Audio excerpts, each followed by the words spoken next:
A paz do Senhor, meus amados.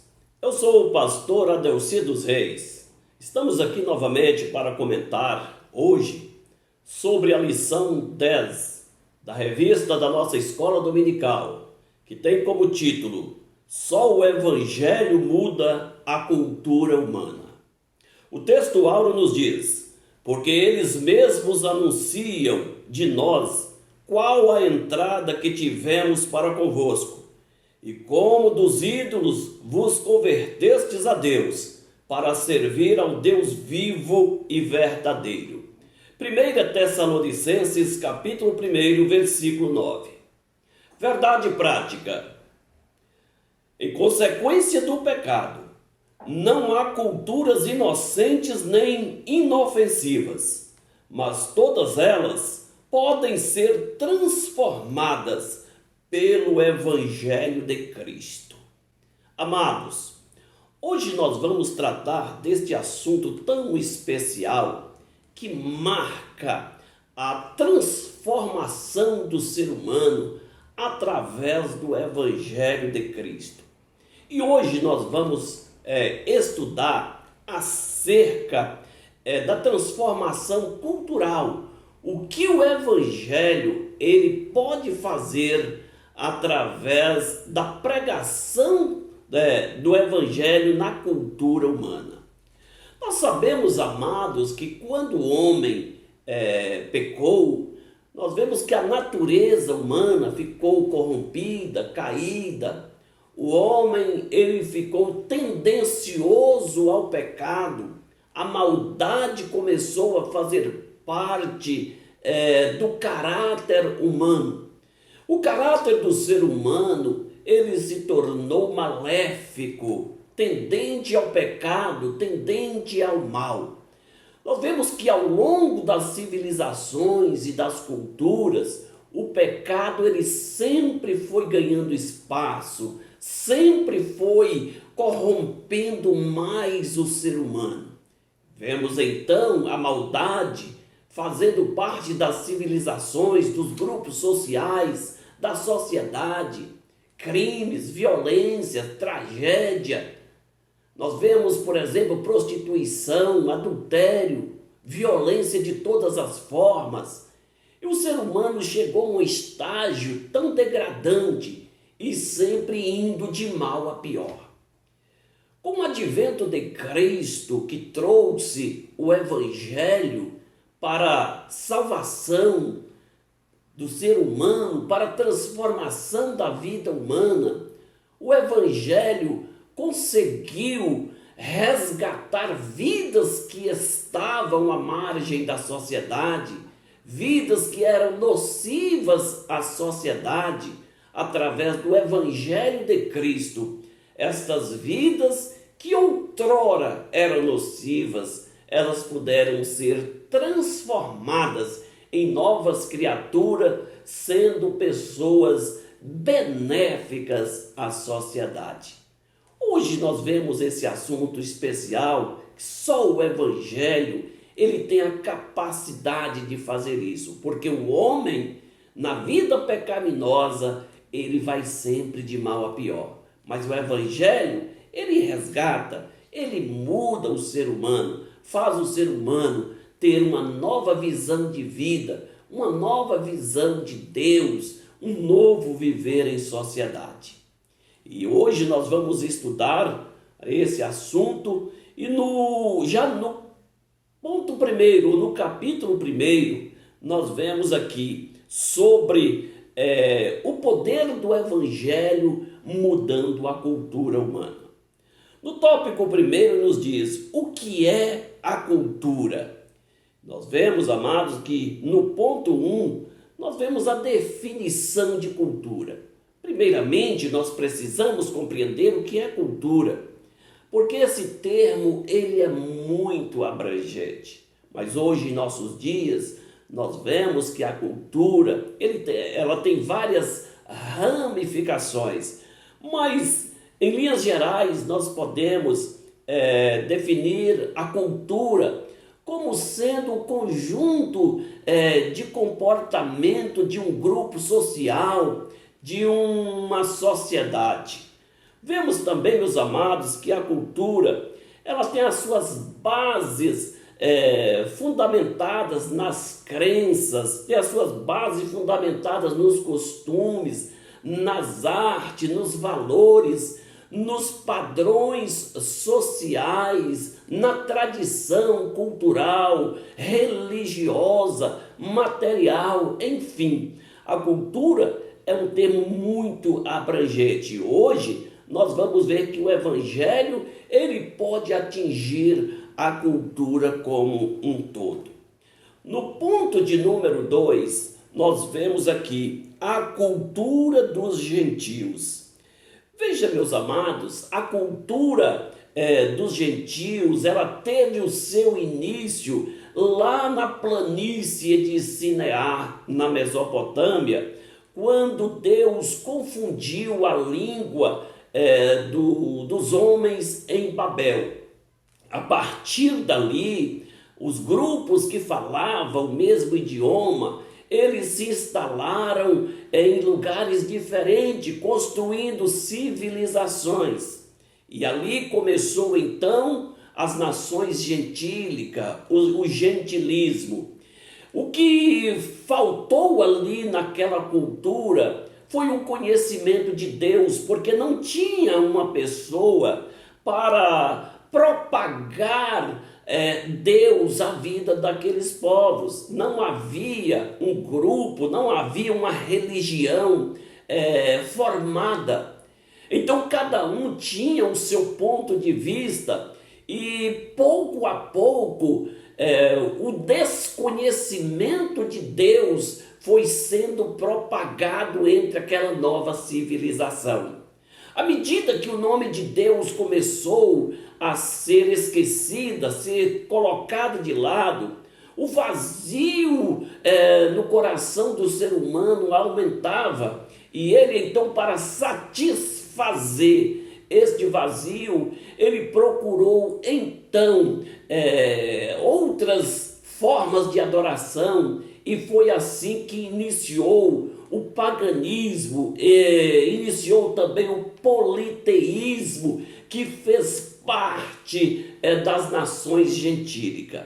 A partir de então, nós vemos que as nações gentílicas, elas tinham seus deuses a quem eles reverenciavam e adoravam. Por exemplo, nós vemos quando o povo de Deus ocupou Canaã, ali havia vários deuses. Por exemplo, havia Astarote, que era uma deusa reverenciada na mitologia suméria, cananeia, na Mesopotâmia. Astarote era a deusa da fertilidade, do amor, da guerra.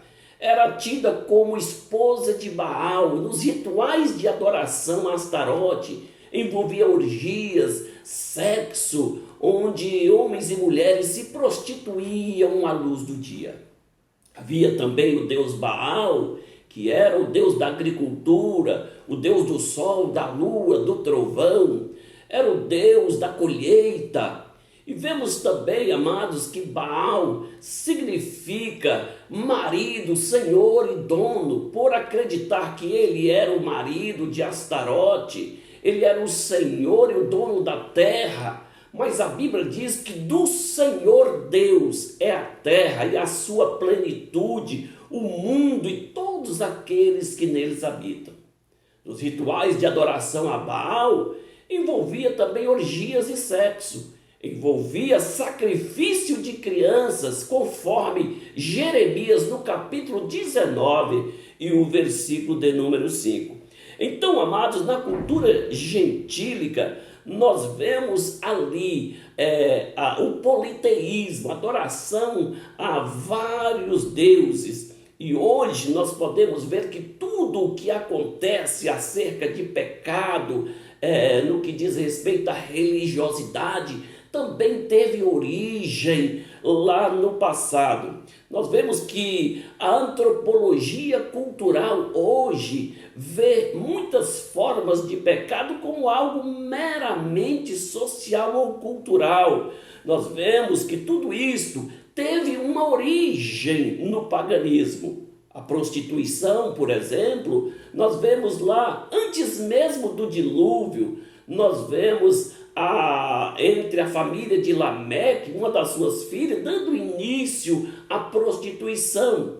Vemos também que a prostituição fez parte do ser humano durante todos os tempos. E esta cultura, ela continua ainda viva em nossos dias. O homicídio, por exemplo, também fez parte do ser humano. Logo no começo, a família de Adão teve o primeiro homicídio quando Caim investiu contra Abel e tirou a vida. Então, nós vemos a cultura aí da corrupção, a cultura do infanticídio, isto imperando em todos os tempos. Lá no Egito, por exemplo, nós vemos Faraó mandando matar as crianças dos hebreus. Os filhos das mulheres hebreias, ao nascer, era para ser lançado no rio Nilo ou então estrangulado logo ao nascer. Vemos também que isto foi passando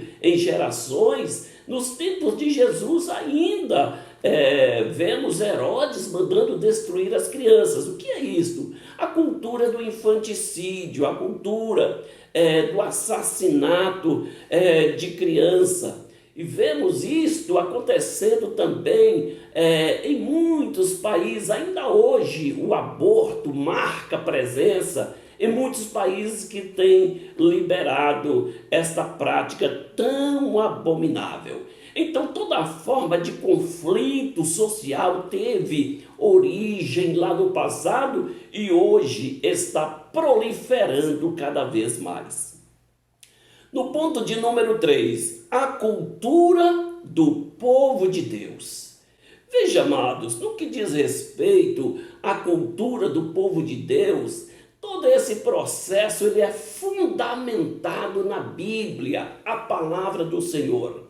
O povo de Deus, ele não vai além da Bíblia, mas ele também não fica aquém da Bíblia. Então, todo o processo da cultura, nós vemos que no princípio se fundamentou na terra. Aqui até o escritor, ele diz que tudo que fazemos tem como base a proposição: a terra é do Senhor. Quando o escritor aqui fala da terra, ele não está falando do chão, mas ele está falando do planeta de uma forma geral. E nós vemos, meus amados, que tudo isso era bases de subsistência, de convivências no passado. Até mesmo o povo de Deus, eles tinham o costume de agradecer ao Senhor pela produção agrícola extraída da terra, pelo cultivo da terra.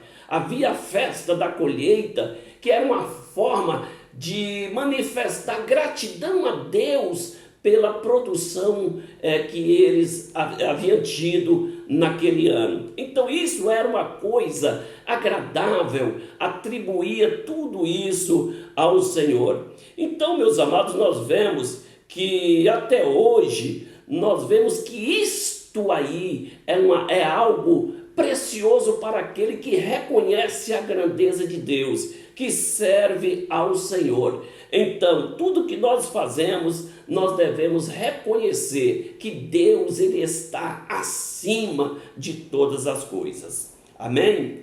Vamos agora para o tópico de número 2. No tópico 2, amados, nos diz: uma cultura dominada pela iniquidade.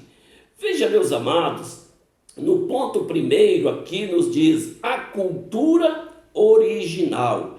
Veja que devido, amados, o pecado, quando o pecado entrou em Adão, atingiu o seu caráter, atingiu os seus descendentes, nós vemos que a cultura, que era algo santo, puro, agradável diante de Deus, se tornou deturpado. E isso nós vemos aí que toda a natureza foi atingida, a vegetação, os animais, o homem ele foi muito atingido no que diz respeito ao seu processo cultural. Então nós vemos aí que hoje tudo que nós fazemos ou produzimos é um reflexo daquilo que Deus ele pode fazer por nós. A grande verdade é que a cultura, se não fosse a queda de Adão, ela seria hoje uma extensão da cultura estabelecida lá no Jardim do Éden. Então isto é algo muito relevante nós entendermos que Deus estabeleceu a terra. Deus estabeleceu o homem na terra para que o homem pudesse glorificar a Deus. Mas com o pecado, todo esse processo sofreu um revés. E o ser humano, ele mudou. A partir da mudança no caráter moral do ser humano, o pecado ganhou espaço e o homem foi cada vez mais se degradando. No ponto de número 2. A cultura do homicídio. Veja, meus amados, quando nós falamos aqui na cultura do homicídio, nós precisamos compreender bem esse ponto, porque nós sabemos aqui que o homicídio, ele fez parte ou faz parte de toda a trajetória do ser humano. O primeiro homicídio aconteceu na família de Adão. O primeiro homicídio marcou uma família e a partir daí o homicídio ele foi ganhando espaço em cada grupo social, em cada civilização. E hoje, por exemplo, nós vemos que o homem, quando ele busca satisfazer os seus desejos egoístas, os seus desejos carnais, às vezes ele investe com outras pessoas, porque a vida do ser humano, de acordo com a cultura do pecado, ela pouco tem valor. Agora, é claro que nós precisamos entender esse ponto e não generalizá-lo. Por quê? Porque isto, meus amados, não faz parte de toda a cultura. Algumas pessoas são nocivas à sociedade, mas isso é muito relativo. Não somente em relação ao homicídio, mas em relação a todas as coisas, inclusive até mesmo na alimentação.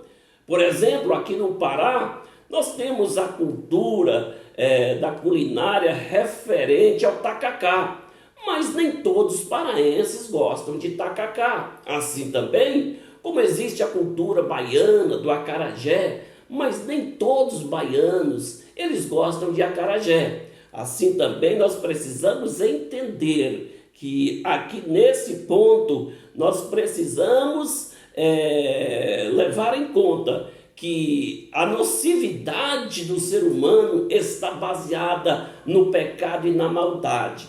E o homicídio é um resultado da vida pecaminosa. Então nem todos os seres humanos eles vão pelo caminho do crime, vão pelo caminho do homicídio. Veja que a grande verdade é que hoje, em nossos dias, existe a cultura do homicídio, a cultura da morte, porém não de forma generalizada. Então nós podemos ver, por exemplo, a cultura do aborto. O aborto ele tem sido um instrumento utilizado por muitos países, isso de forma muitas vezes até forçadas. As pessoas têm empenhado para chegar a esse ponto.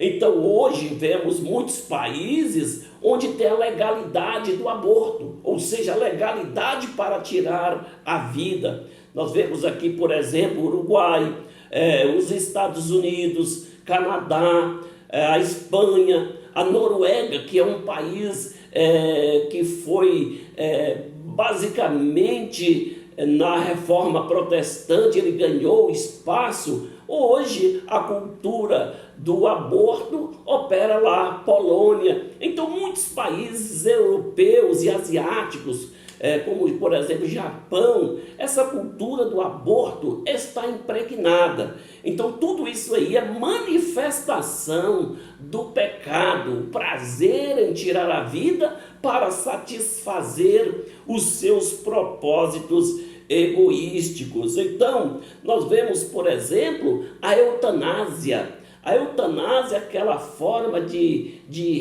retirar a vida de alguém que está sofrendo. Nós vemos que isto aí também são coisas que os homens tentam impor de qualquer forma em cima do ser humano, baseado no pecado, porque sabemos que quem dá vida é Deus e somente Ele pode tirar a vida. Então, são situações culturais que desde o passado acontecia e no presente tem aflorado de uma forma terrível no meio do ser humano.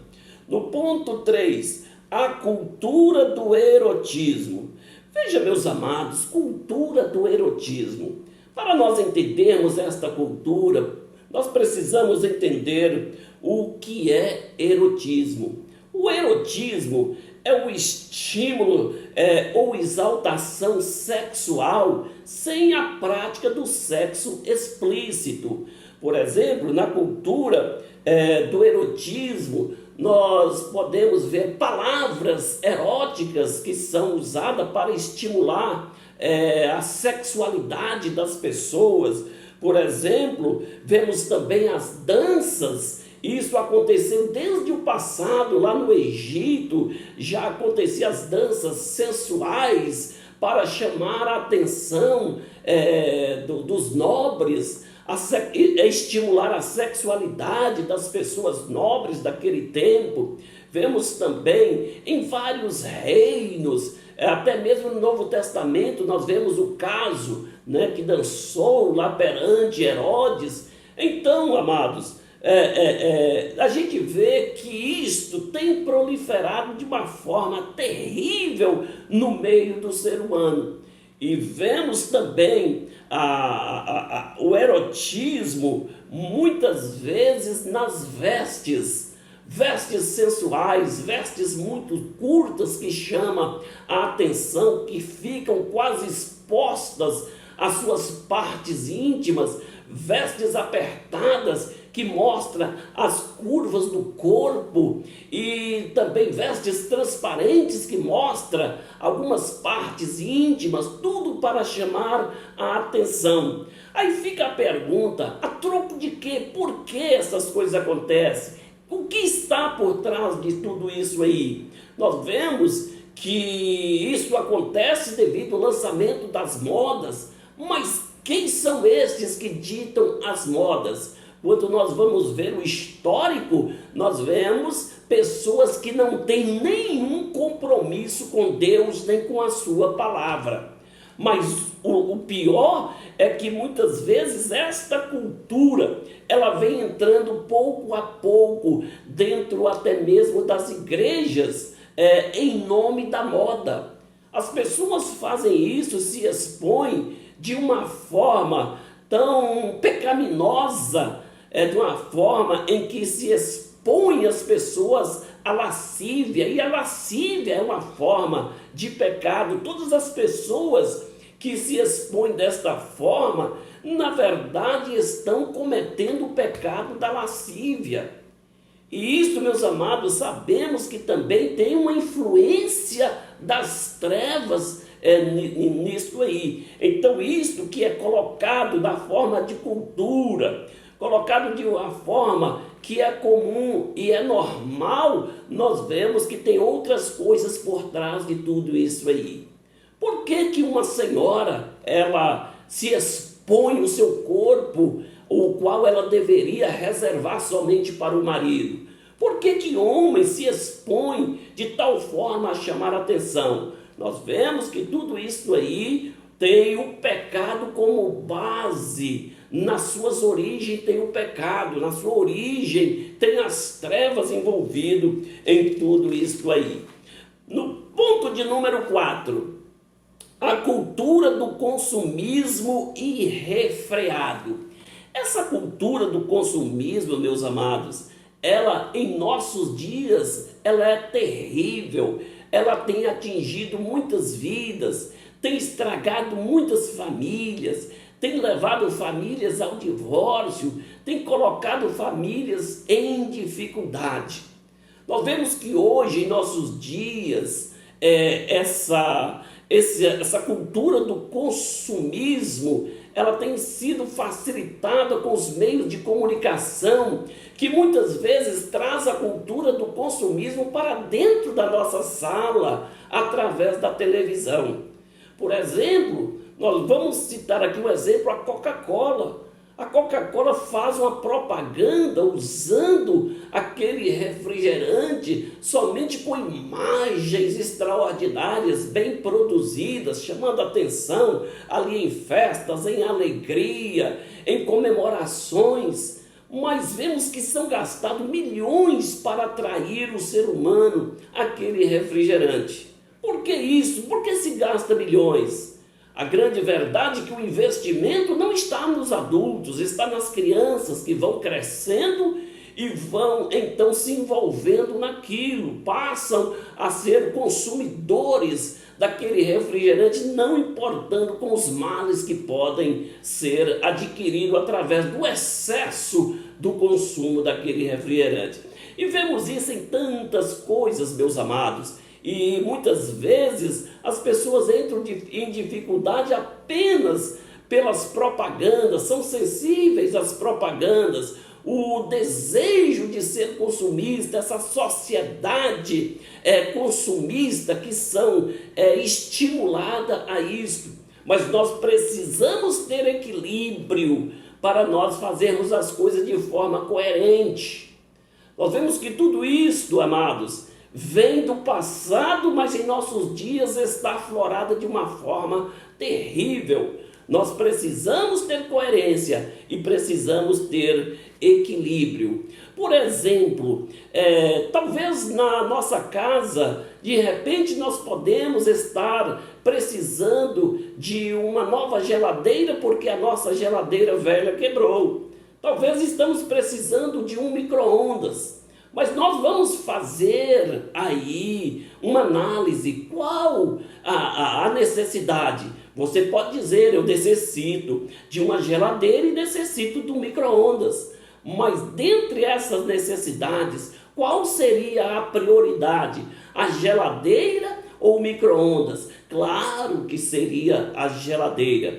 Mas dentre estas necessidades, tendo em vista, meus amados, aí a prioridade, nós precisamos definir qual a possibilidade. Porque é a possibilidade que vai nos fazer adquirir alguma coisa que é prioridade sem colocar em risco a nossa família. Porque muitas vezes nós, pelo desejo de ter, nós podemos fazer dívidas acima daquilo que nós podemos pagar. E de repente qualquer adversidade coloca a nossa família em dívida, deixando de atender coisas com mais prioridades ou necessidades. Então nós precisamos sempre avaliar as situações para nós não sermos envolvidos pelas propagandas, colocando em risco, em dificuldade, nós e a nossa família. Amém, amados? Tópico de número 3, nos diz, o Evangelho transforma a cultura. No ponto 1, Jesus nasceu num contexto cultural.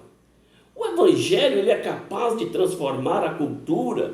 Aqui tem até uma pergunta que nos diz, é possível transformar uma cultura dominada pela iniquidade?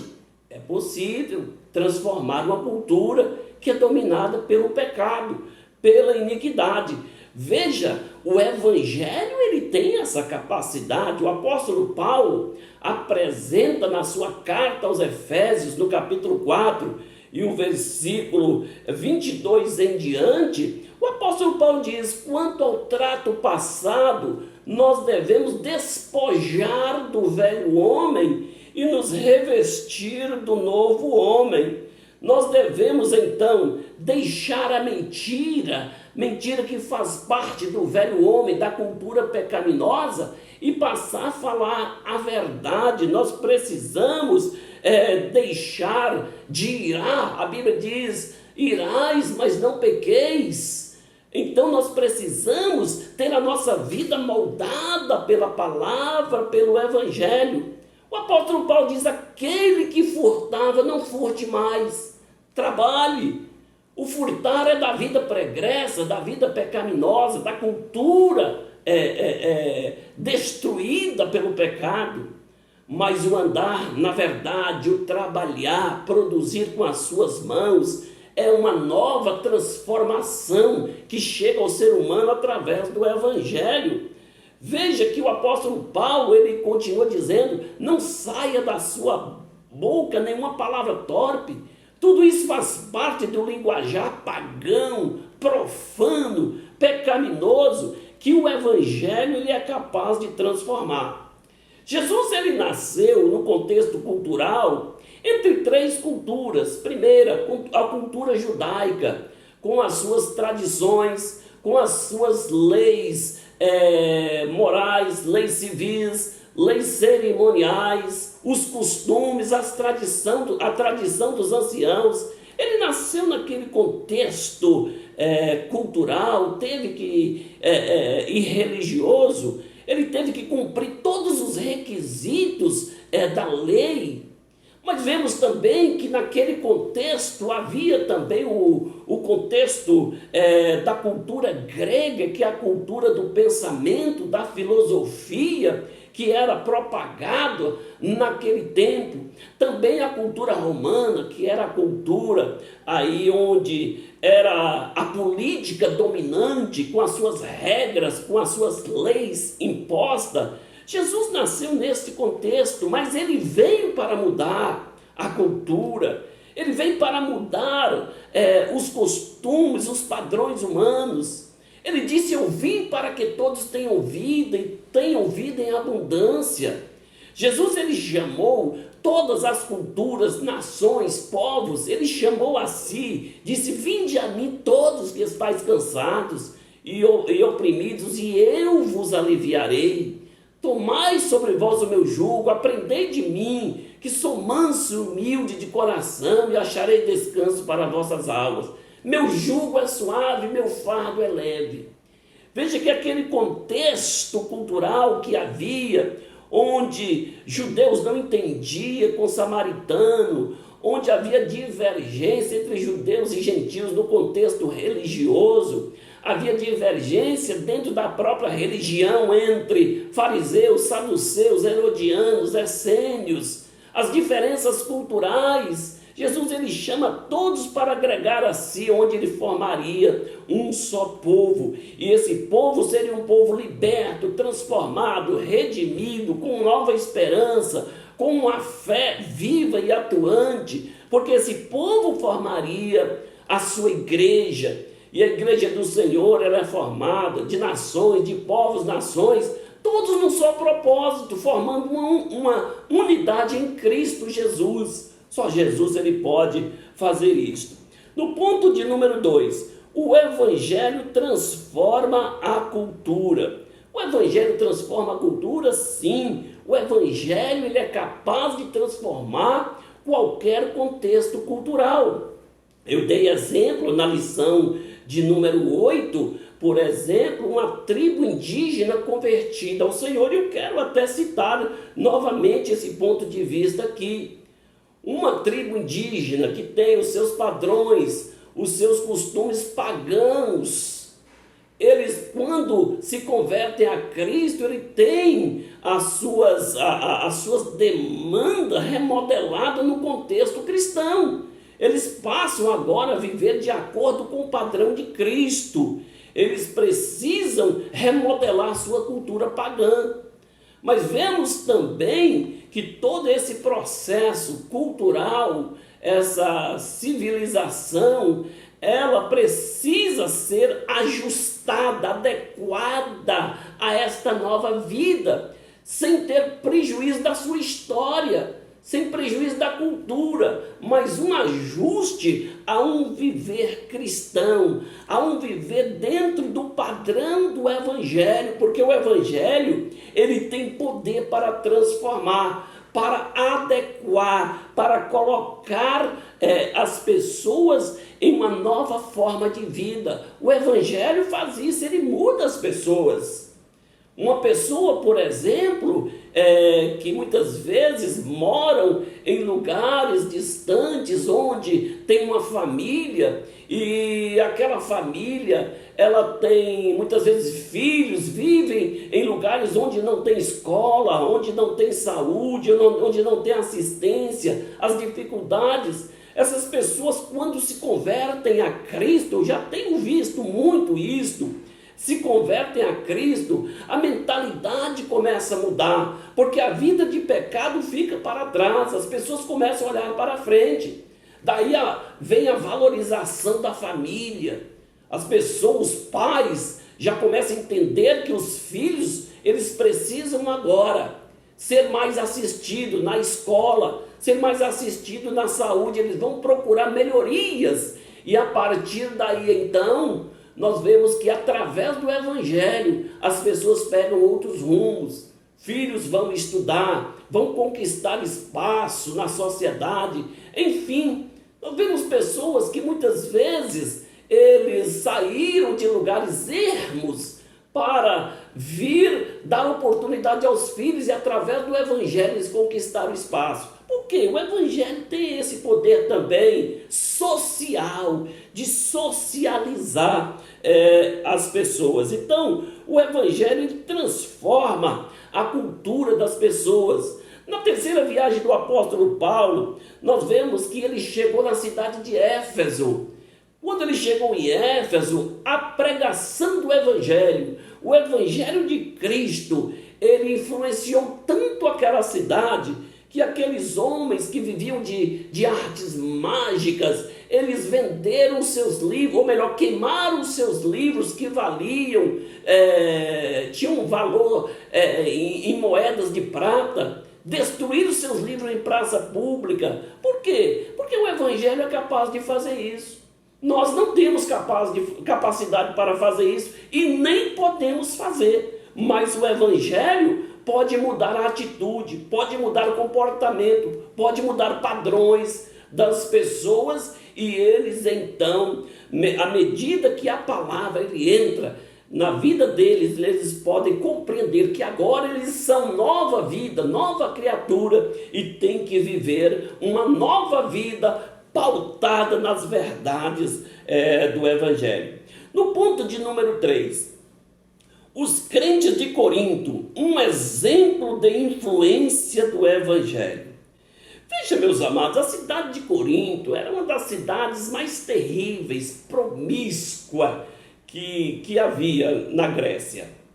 A cidade de Corinto, ela era a quarta cidade do Império Romano, tinha cerca de aproximadamente 700 mil habitantes.